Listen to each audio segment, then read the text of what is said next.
모든 성도 여러분들을 다시 한번 주님의 이름으로 환영하며 축복합니다. 어떤 할머니 한 분이 길을 가다가 두 갈래 길을 만났습니다. 그래서 어디로 가야 될까 이 할머니가 고민이 됐어요.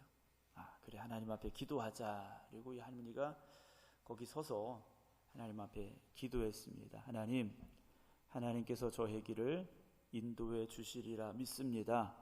제가 지팡이를 짚고 가는데 이 지팡이를 저 두 갈래 길 가운데 놓고 손을 떼겠습니다. 쓰러질 때 지팡이가 오른쪽으로 쓰러지면 제가 오른쪽 길로 가는 것이고, 왼쪽으로 쓰러지면 왼쪽으로 가라는 뜻으로 알겠습니다.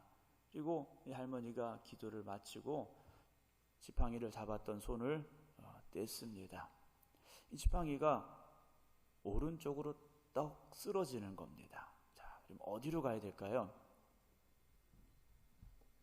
왼쪽이 아니라 오른쪽으로 가야죠. 지팡이가 쓰러지는 쪽으로 가겠다 기도했으니까 오른쪽으로 쓰러졌으면 오른쪽으로 가는 게 맞죠. 근데 할머니 마음속에 좀 왼쪽으로 가고 싶은 마음이 있는 거예요. 그래서 다시 지팡이를 세워가지고 또 쓰러뜨렸어요. 근데 이번에도 또 오른쪽으로 지팡이가 쓰러지는 겁니다. 할머니가 너무 이게 좀 마음이 그런 거예요. 그러면서 하나님 앞에 다시 기도했습니다. 하나님, 결정을 내리는데 3-4번은 해야죠. 그리고 지팡이를 다시 세워가지고 또 쓰러뜨렸어요. 어디로 쓰러졌을까요? 다행히 왼쪽으로 쓰러졌습니다. 그래서 할머니가 하나님 뜻대로 가겠습니다 하고 왼쪽 길로 갔대요. 우리가 기도함에 있어서 하나님의 뜻을 구하며 기도한다라고 말하지만 막상 대부분의 사람들은 이미 답을 정했습니다. 내가 원하는 답이 있어요. 그리고 그 답을 하나님께서 주시기를 기도합니다. 그것은 하나님의 뜻이 아니라 내 뜻이 이루어지기를 기도하는 것이죠. 주님의 기도는 어떤 기도였습니까? 내 뜻이 아니라 아버지의 원대로 되기를 원하시는 기도였습니다. 사순절 기간 여러분 기도 열심히 하고 계신 줄로 제가 알고 있는데요.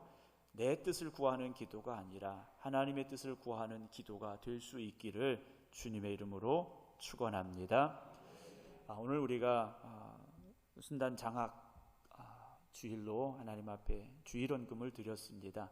원래 3월 둘째 주일은 감리교회에서 정한 학원 선교주일 그리고 장학주일입니다. 우리가 원래 이렇게 지키려고 해서 지키는 것이 아니라 감리교 교회력에 따르면 3월 둘째 주일은 학원, 즉 학교를 위한 선교를 위해서 기도하고 또 결단하는 주일이고 장학헌금을 드리는 주일입니다. 근데 우리는 이날을 우리 백순단 권사님을 기념하면서 백순단 권사님께서 우리에게 주신 순단 장학회를 위한 주일원금을 드렸는데요.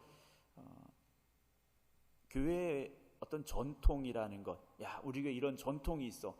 이것이 좋지 않은 것일 수도 있지만 우리가 또 끝까지 가져가야 될 전통과 뜻이 있는 경우도 있습니다. 우리 교회가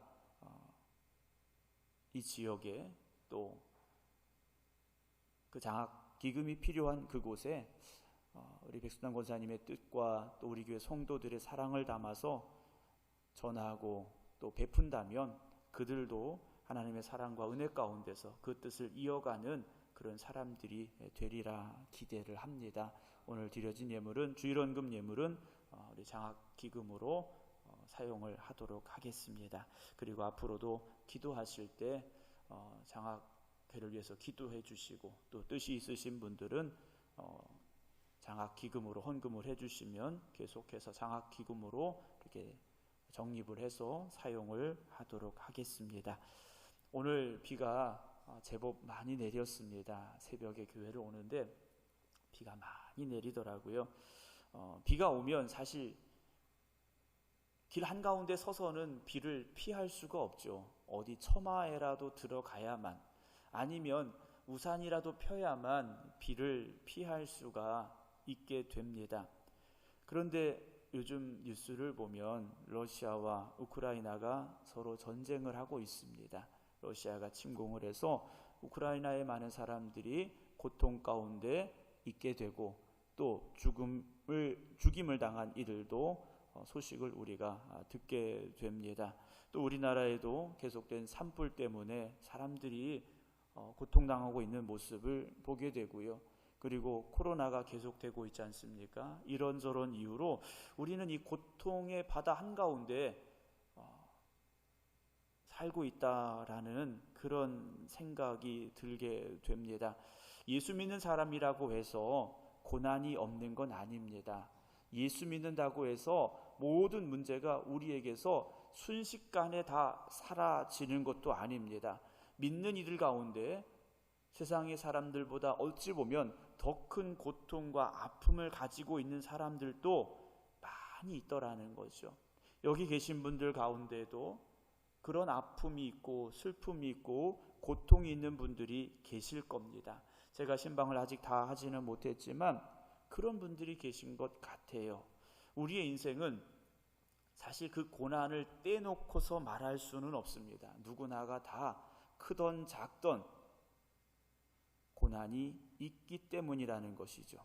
그러나 그 고난 앞에 선 우리가 그 고난을 어떻게 마주하느냐에 따라서 그 다음의 삶이 달라질 수 있다라는 겁니다. 제가 21살에 군대를 갔습니다. 대학교 1학년 마치고 군대를 갔어요.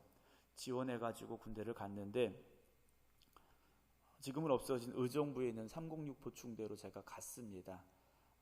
군대에 대해서 사실 아무것도 모르고 갔어요. 저희 아버지가 직업군인이기도 하셨는데 저는 사실 군대에 잘 몰랐습니다. 그냥 뭐 갔다 오는 거지 하고 갔어요. 306 보충대에 가서 대기를 하고 부대 배치를 받습니다. 부대 배치를 받는데 뭐 누구는 몇 사단 누구는 몇 사단 막 이렇게 얘기를 하더라고요. 그러면서 그 같이 있던 입대한 그 친구들이 그래 나는 뭐 어디로 간다 그래 야 너는 좋겠다 뭐 너는 어떻겠다 이런 얘기를 하더라고요. 저는 사실 몇 사단이 어디에 있는지 잘 몰랐어요. 더군다나 저는 그때 충남에 살고 있었고 또 군대에서 잘 몰랐고 근데 그 친구들은 군대에 대해 좀 알고 왔더라고요. 근데 저희가 딱 받았는데 3사단 이렇게 돼 있는 거예요. 야 이거 어디냐 그랬더니 철원이래요. 아니 난 경기도로 지금 왔는데 306 보충대가 이제 의정부에 있으니까 경기도인 줄 알고 왔는데 철원을 가야 된대요. 강원도로 가야 된대요. 근데 차를 타러 연병장에 나갔더니 제일 좋은 차가 있는 거예요. 그래도 제일 좋은 차 타고 가는구나 하고 그 차를 타고 가는데 한참을 가니까 비포장이 나오고 졸다가 잠을 깼는데 이 3사단이 백골부대라는 그런 부대인데 뭐 엄청나게 큰 백골상이 떡하니 있고 이러는 거예요. 그렇게 훈련소에 제가 한마디로 말해 끌려가게 됐습니다. 아무것도 모른 채 뭐 여기 더 힘들고 어려운 부대 나온 우리 성도님들 계시지만 제가 어쨌든 그렇게 끌려갔어요. 그런데 훈련소에 갔더니 얼마나 때리고 얼차려를 주는지 너무 힘든 거예요. 언젠가는 자는데 누가 팔을 두 손에 모으고 자지 않았다고 깨우더니 2시간을 얼차려를 주더라고요. 막 이것저것 하고 그러던 어느 날 주말에 강당으로 불러 모으는 겁니다. 그리고 거기서 3시간, 4시간을 막 굴리는 거예요. 저희 한 240명 정도 동기들이 있었는데 막 굴리는 거예요. 막 그 고통이 얼마나 큰지 애들이 다 그냥 막 죽기 직전이 됐어요. 그렇게 막 죽기 직전이 됐는데 그 조교가 딱 서더니 노래를 부르래요. 무슨 노래를 부르냐 이렇게 들어보니까 어머니 은혜를 부르래요. 그 20대의 젊은 청년들이 한 3시간, 4시간 막 맞고 구르고 하다가 어머니 은혜라는 노래를 부르는데 울지 않는 녀석이 하나도 없더라고요. 다 그 노래를 부르면서 눈물 콧물 쏟으면서 노래를 부르더라고요. 근데 제가 그 시간이 지나고 나서 생각을 해봤어요. 왜 힘들게 훈련을 시키면서 그 노래를 부르라고 했을까 하는 거죠. 세상에서 자유롭던 청년들이 거기 들어와서 여러 가지 제약도 받고 힘들고 어려운 과정들이 있는데 왜 하필 어머니 은혜를 부르라고 했을까 생각을 해봤어요. 생각해 보다 보니까 그런 답이 나오더라고요. 그래, 왜 우리가 군대 왔는지를 알라고, 우리가 왜 이렇게 힘든 훈련을 받아야 되는지 한번 생각해 보라고 그 노래를 부르라고 한 것 같더라고요. 고난이 왔을 때 그 고난을 힘들어, 나 군대 못 있겠어, 나 탈영할 거야, 나 군대 못 있겠어, 정말 죽고 싶어, 자살할 거야, 이게 아니라 이 고난이 나에게 왔지만 이 고난을 내가 어떻게 이겨내야 될 것인지, 그리고 이 고난의 시간을, 힘든 시간을 이겨내서 내가 무엇을 해야 되는지를 알게 하려고 그러지 않았을까라는 생각을 해보게 됩니다. 고난에 대해서 누구나 다 반응을 합니다. 누구는 그 고난이 힘들고 어려워, 난 못 버티겠어 라고 하기도 하지만, 또 어떤 사람은 이 고난이 나한테 왜 왔을까, 이 고난을 내가 어떻게 이겨내야 될까 고민하기도 한다라는 것이죠. 다니엘 1장 8절에 보게 되면 다니엘과 세 친구들에 대한 말씀이 나옵니다. 다니엘은 뜻을 정하여 왕의 음식과 그가 마시는 포도주로 자기를 더럽히지 아니하리라 하고, 왕이 젊은 지혜 있는 청년들을 불러 모아놓고 교육을 시켰습니다. 그리고 왕이 먹는 아주 풍성한 식탁을 그들에게도 주었어요. 그런데 문제는 우상에게 드려진 음식들이 섞여 있게 된다라는 것이죠. 다니엘과 친구들은요, 그걸 먹지 않겠다 그랬어요. 잘못 비추어지면 목숨이 위험할 수도 있는 그런 순간임에도 불구하고 다니엘은요, 믿음을 지키려고 합니다. 3장 5절을 보면 너희는 나팔과 피리와 수금과 사면금과 양금과 생황과 및 모든 악기 소리를 들을 때 엎드려 느부갓네살 왕이 세운 금 신상에게 절하라. 누구든지 엎드려 절하지 아니하는 자는 즉시 맹렬히 타는 풀무불에 던져 넣으리라. 이 위험에 처하게 됩니다. 어떻게 합니까? 여러분 잘 아시잖아요. 엎드리지 않습니다. 하나님 앞에 오히려 기도합니다. 그 고난 가운데 그들은요, 신앙을 지키려 합니다. 그런데 어떻게 됩니까? 풀무불 속에 던져집니다. 그런데 그 풀무불 속에서 그들은요, 진짜 믿음의 사람으로 거듭나서 나오더라는 것이죠. 고난이 왔을 때 여러분, 그 고난만 쳐다보면 우린 너무 힘듭니다. 어려움이 왔을 때 그 어려움만 생각하면 너무 고통스러워요. 그런데 믿음의 눈을 가지고 바라볼 수 있는 사람은 그 고난 뒤에 역사하시는 하나님을 바라보게 되고요, 이 고난을 통하여 우리가 성숙하기를 원하시는 하나님의 뜻을 깨닫게 된다라는 것이죠. 여러분, 카메라를 보면 렌즈가 있습니다. 근데 이 렌즈가 역할이 무엇이냐면, 보고자 하는, 사진을 찍고자 하는 그 대상을 좁게 확실하게도 보여주지만 더 넓게 더 많은 것을 보여주기도 한다라는 것이죠. 그걸 가까이 보게 되면 줌이라고 그러고, 이걸 넓게 보면 아웃이라고도 말하는데요, 우리가 고난만 쳐다보는 사람이 있어요. 그냥 고난에 집중해서 고난만 생각하는 사람들이 있다라는 거죠. 그러면 인생이 어떻게 되겠습니까? 거기서 헤어날 수가 없습니다. 너무 고통스럽습니다. 그런데 이걸 넓게 보면요, 우리의 인생이 달라집니다. 출애굽기 14장 10절에 보면 바로가 가까이 올 때 이스라엘 백성들이 출애굽을 합니다. 그런데 하나님이 데려다 놓으신 곳은 시온의 대로가 아니었습니다. 탄탄대로가 아니었어요. 홍해바다 앞이었습니다. 뒤에는 바로의 군대가 쫓아오고 있었어요. 이스라엘 백성들의 눈에는 앞에는 바다, 뒤에는 애굽의 군대, 이거밖에 안 보였어요. 그래서 어떻게 합니까? 이스라엘 자손이 심히 두려워하여 여호와께 부르짖었다 그랬어요. 그때 모세가 하는 말입니다. 14장 13절, 모세가 백성에게 이르되 너희는 두려워하지 말고 가만히 서서 여호와께서 오늘 너희를 위하여 행하시는 구원을 보라 그랬어요. 내가 가지고 있는 이 상황 속에서 나에게 처한 이 고난만 쳐다보면 홍해 앞에 선 이스라엘 백성들과 우리는 똑같을 수밖에 없습니다.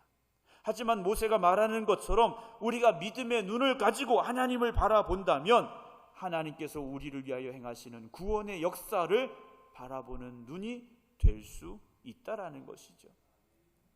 고난을 바라보는 우리의 눈이 바뀌어야 된다라는 겁니다. 고난 자체가 변하거나 없어지거나 하는 것은 아닙니다. 하지만 고난을 어떻게 바라보느냐에 따라서 고난이 우리에게 불행이고 저주가 될 수도 있지만 그 고난이 오히려 하나님의 은혜를 누리고 하나님의 사랑을 체험하며 하나님의 역사심을 고백할 수 있는 그런 시간이 될 수 있다라는 것이죠. 야고보서 1장 2절과 3절에 보면요, 내 형제들아 너희가 여러 가지 시험을 당하거든 온전히 뭐하라 그럽니까? 기쁘게 여겨라 그래요. 시험이 찾아오면 기뻐하라는 겁니다. 이는 너희 믿음의 시련이 인내를 만들어내는 줄 너희가 알미라 그랬어요. 성경에 기록되어 있고 들었다라는 것이죠. 하지만 우리가 알고 들은 것만 가지고는 되지 않는다라는 겁니다. 이것이 내 삶 속에 이루어져야 되는 거죠. 야고보서 1장 4절에 보면 인내를 온전히 이루라. 이는 너희로 온전하고 구비하여 조금도 부족함이 없게 하려 함이라 그랬어요.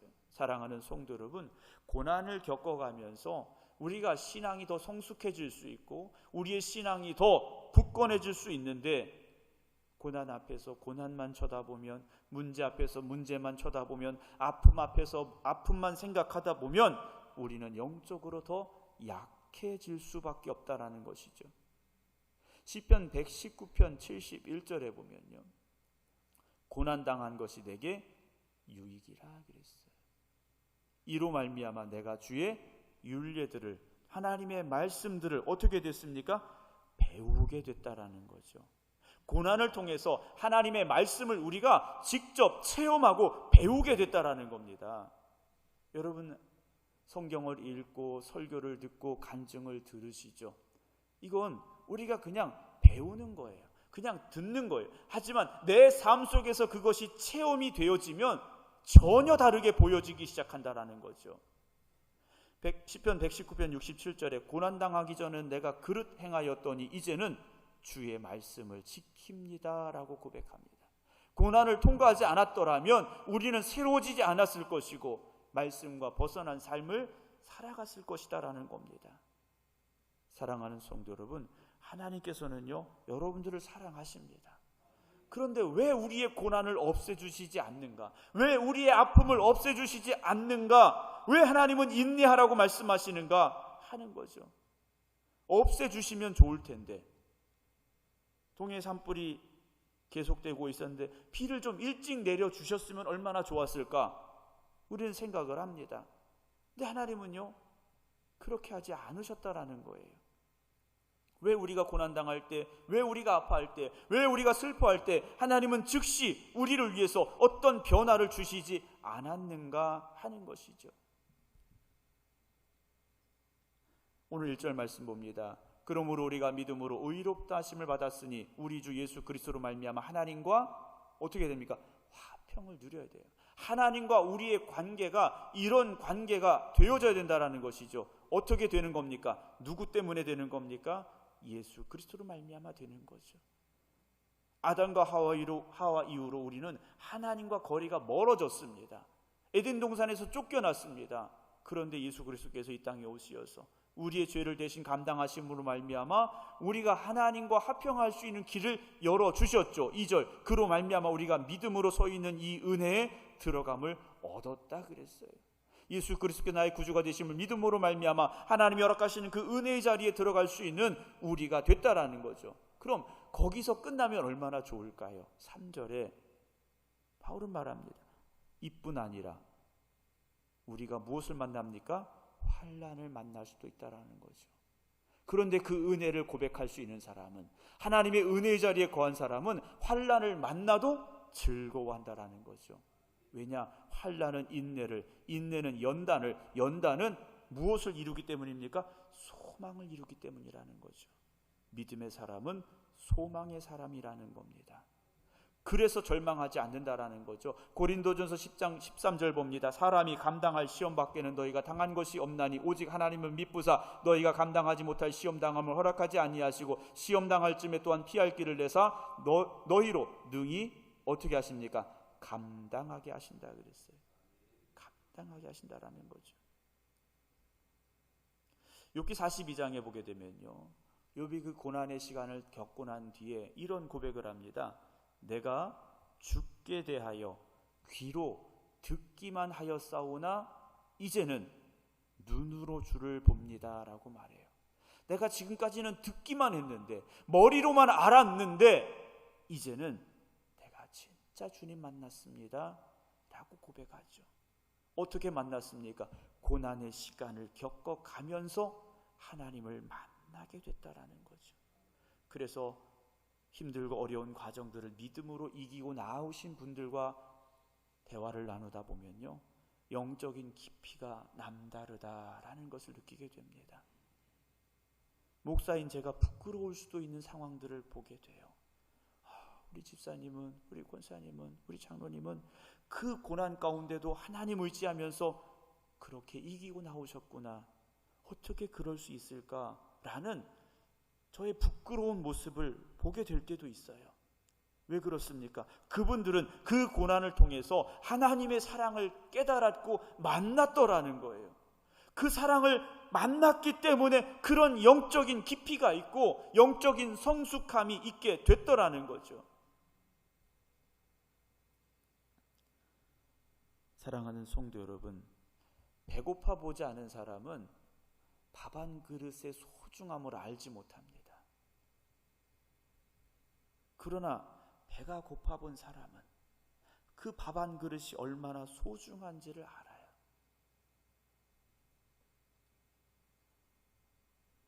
하나님의 말씀을 아무리 읽고 들어도요, 내가 하나님 만나지 못하면, 내가 하나님의 은혜를 체험하지 못하면, 하나님의 사랑을 고백하지 못하면 그 말씀이 우리와 전혀 상관없는 말씀처럼 들려지게 된다라는 것이죠. 아유, 목사님, 그건 목사님이니까 하는 소리죠. 이렇게밖에 안 된다라는 거예요.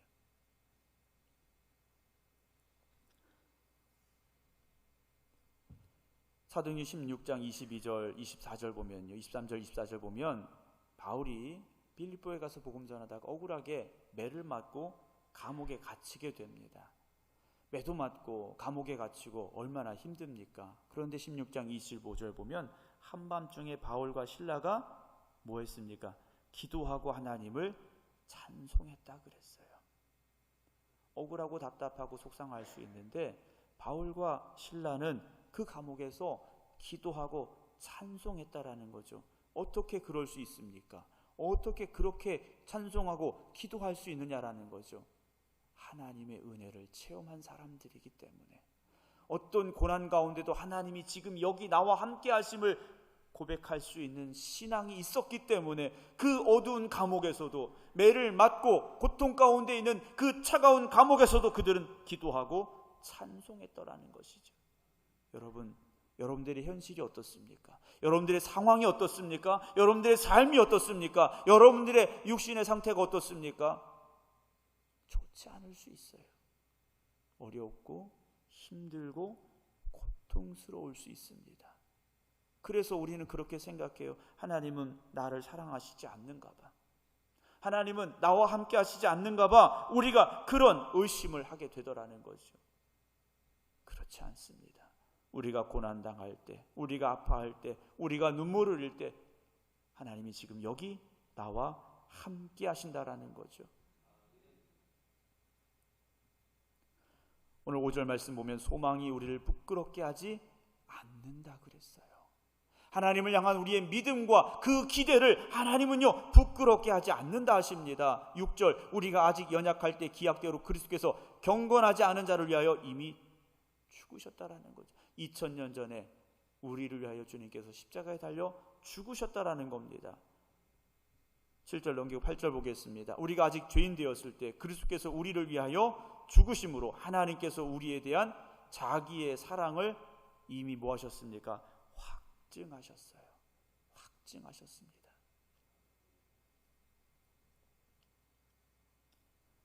세상은 증거를 보여달라고 합니다. 어떤 증명서가 있어야 돼요. 확인서가 있어야 돼요.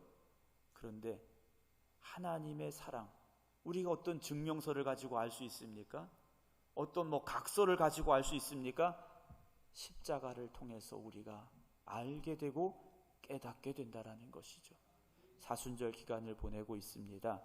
우리가 십자가를 바라볼 때 그 십자가를 통해서 우리가 무엇을 볼 수 있어야 되겠습니까? 우리가 고통 가운데 있고 아픔 가운데 있고 슬픔 가운데 있는데 그런 우리 가운데 예수 그리스도를 보내신 아버지 하나님의 사랑을 볼 수 있어야 되고 깨달을 수 있어야 될 것입니다.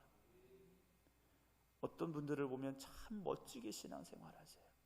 어떤 분들을 보면 참 힘들게 신앙생활하세요. 무슨 차이겠습니까? 무엇 때문에 그 신앙의 차이가 생겨날 수밖에 없는가라는 것이죠.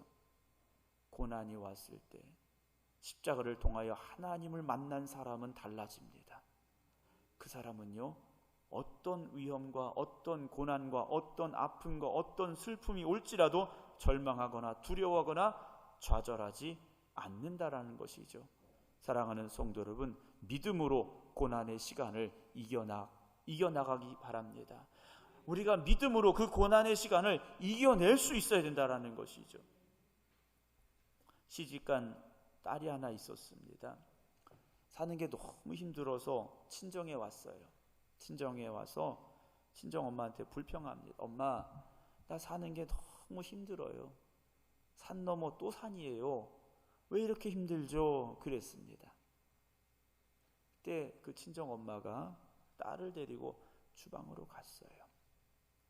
가서 냄비 3개를 꺼내자 하고 냄비 3개를 꺼냈습니다. 그리고 그 냄비마다 물을 다 채워 넣었어요. 그리고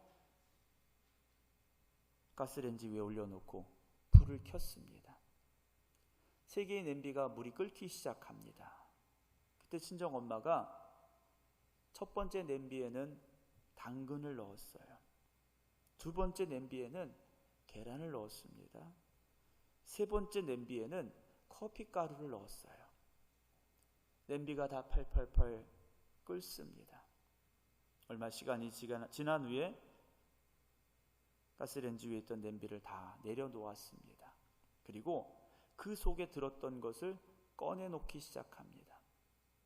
이 딸이 엄마가 뭘 하는지 이렇게 쳐다보고 있었어요.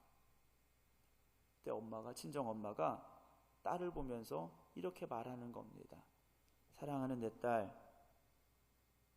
당근과 계란과 커피가 다 뜨거운 물 속에 들어갔다 나왔어. 자, 얘들이 어떻게 됐는지 보자 하면서 보여주기 시작합니다. 당근은 냄비 속에 들어가기 전에는 힘이 있었어.